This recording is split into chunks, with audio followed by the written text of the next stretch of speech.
It is the offseason for the Arizona Cardinals, and we are awaiting another Monty Austin-Fort masterclass. The team has the ability to spend big in free agency while also having the most picks in the upcoming draft. Arizona holds 13 selections, and if Austin-Fort can do half as good as last season, the team should have some decent expectations. In 2023, they made 9 picks. 8 of those players started in at least one game for the team the following season.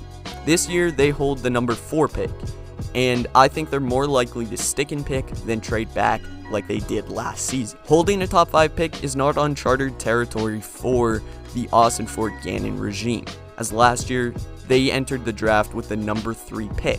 And now, thanks to that, they have picked 27 in this year's draft, which should be able to land a solid starter as well.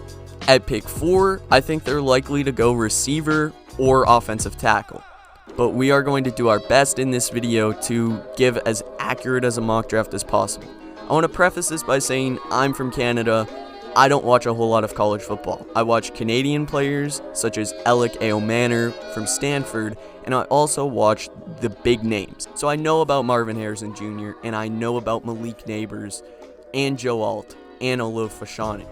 Besides that, I pretty much get all my scouting advice from YouTube. Whether that's Bengal or PHNX Cardinals, or just watching film of these guys individually. So, I don't know what I'm talking about is pretty much what I'm saying, but I'm going to do my best.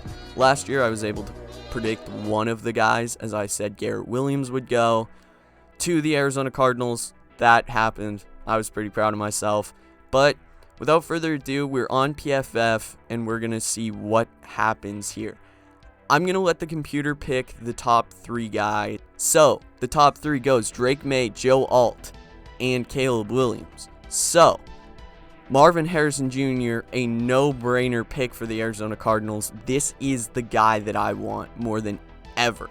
I think he has potential to be a Larry Fitzgerald, Calvin Johnson type guy.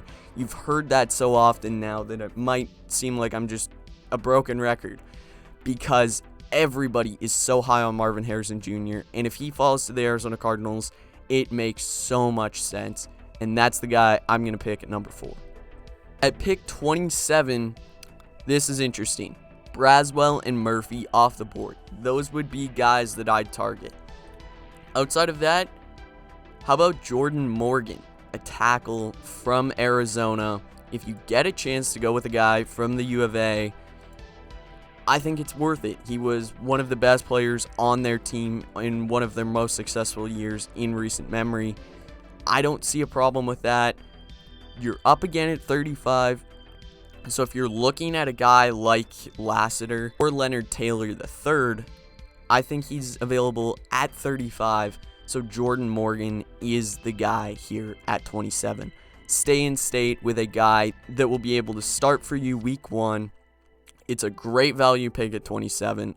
He's obviously one of the top tackles in the draft, and it would be great value. You're going to be without DJ Humphries next season, so you need a tackle.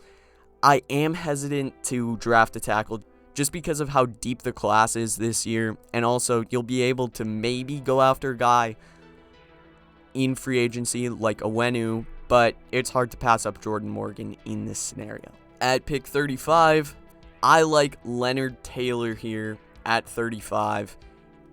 If you took a tackle already, if you went in a different direction, like if Byron Murphy fell to 27, that would be the guy I'd take, and then I'd go after Barton. I think Fashanu likely plays guard though, so I wouldn't hate the pick. However, Cooper Beebe is a guy that you could target at like pick 90. I think he'll be available, and he should be able to fill that hole. Obviously, you're trying to replace Tristan Colon, and you also don't know how long Will Hernandez is going to be able to play. So Fashanu, it's hard to pass up a guy like this. He's an insanely talented player, and if he does change to guard, I don't see a problem with it. Leonard Taylor, also a very talented player out of Miami. Obviously, the defensive line needs to be built, so I think that would be the guy you take, just given what you have at that position available to this point. Now at pick 66, I Love Kingsley Suamatia. However, Kalen Carson, you're weak at corner. You don't know what the future of Antonio Hamilton holds. And then outside of Garrett Williams, you really don't have that much. So I think that this is a good value pick with Kalen Carson out of Wake Forest at pick 66. Now you're able to also, once again, improve your defensive line with Rook Aurora. I hope I'm saying that right. Out of Clemson, I think that he's another great player. It's hard to pass up a guard in Christian Haynes, though, so it's interesting. What direction do you go with Arizona here? The defensive tackle position isn't that deep. Arizona's up again at pick 90, where you likely do get a guard. As I've mentioned, Cooper Beebe will be there. Christian Haynes, though, probably the best guard in the class. Hard to pass up on that. However, you build the trenches. Rook Aurora is the guy I'll take at 71. And now Arizona up again, and there is Cooper Beebe available.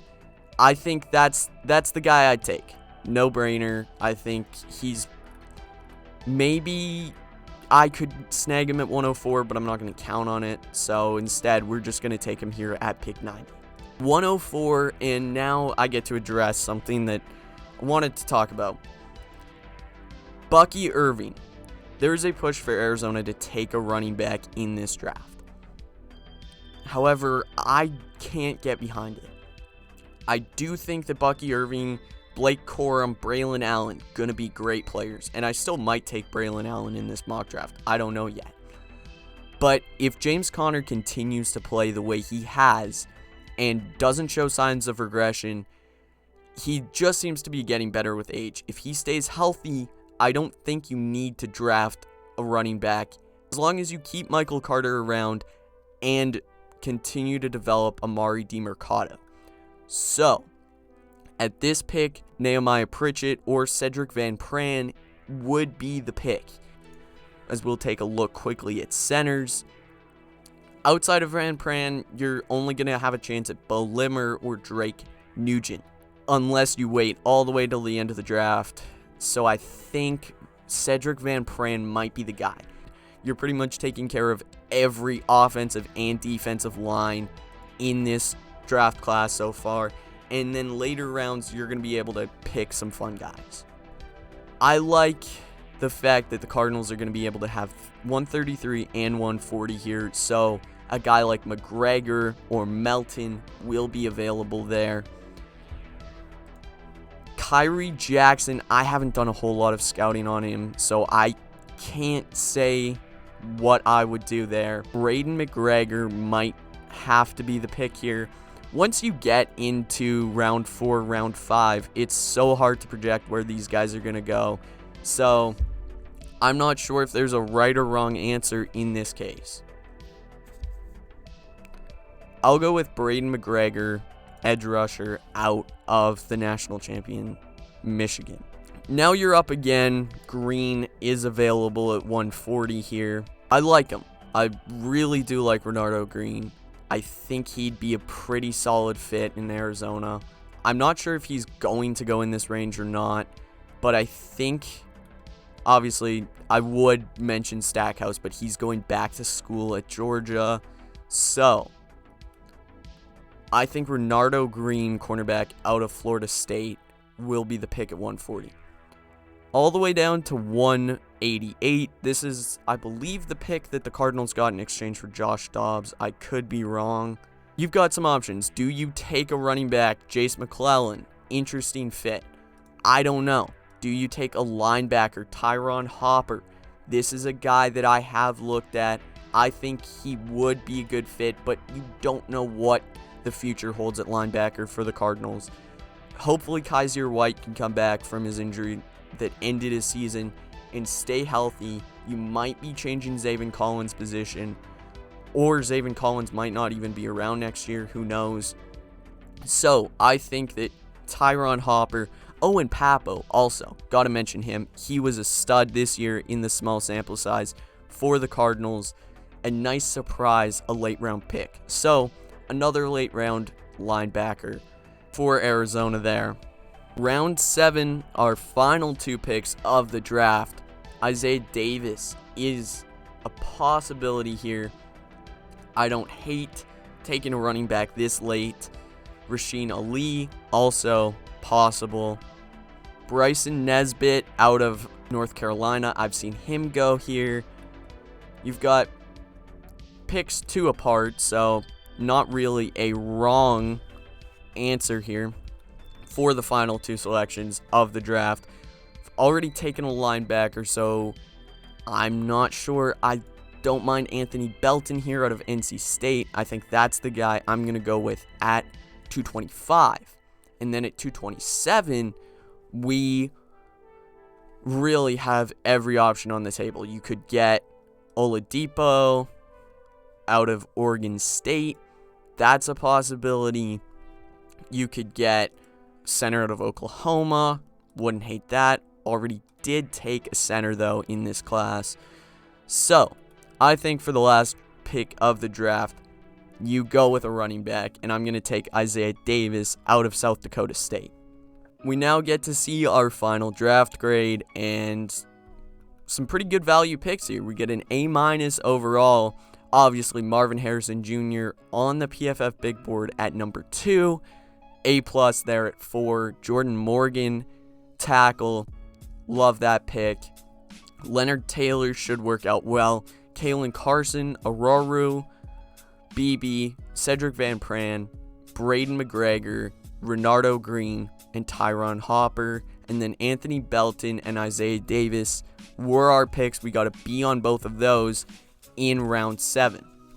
So Marvin Harrison Jr. would obviously be the new wide receiver 1. It would give you the flexibility to maybe not hold on to Hollywood Brown for another year.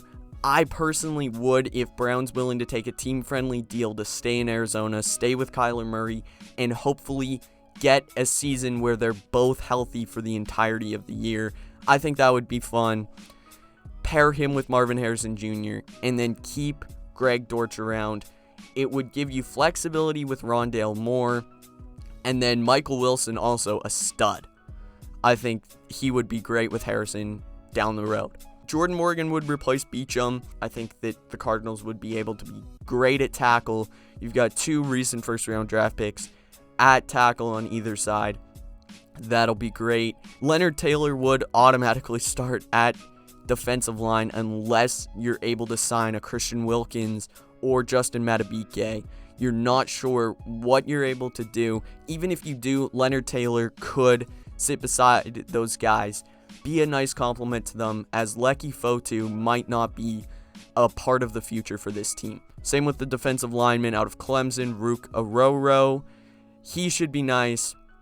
Cooper Beebe might be able to compete with Tristan Colon unless you go after a guy like Owenu in free agency, get him. Then Cedric Van Pran can be behind Yalda Froholt and John Gaines. Then Braden McGregor. I'm excited about this pick. Throw him on the edge. Maybe move Zaven Collins back to linebacker. Not sure what the future holds there. Put McGregor opposite to Ojulari. Maybe. Not sure what's going to happen. And then Renardo Green and Kalen Carson are both really, really important guys to draft here. You had a late-round rookie starting last year in Keitrell Clark, who, granted, did very well considering. You had a undrafted free agent rookie, Starling Thomas, starting. Cornerback is a position of need. I think Kalen Carson in round 3, great value pick, great guy to be able to get there. Also, with the money that the Cardinals are going to be able to have, the salary cap in this offseason, go after a free agent cornerback. Jalen Johnson, Jeff Okudah. You're going to have options at that spot for Monty Ossenfort to be able to improve not only through the draft, but also via free agency. This is the final Cardinals mock drafts. We'll take a look at what the first round had. It's nice to be able to get Marvin Harrison Jr. there. Neighbors fell all the way to 7. Wow. Be sure to let me know what you guys think of this mock draft and what you guys would do if you were in the Arizona Cardinals' shoes, especially at pick 4 and 27. Expect more mock draft content coming out very, very soon, as well as some other special videos. Thank you guys for watching. I'll see you all next time. Goodbye.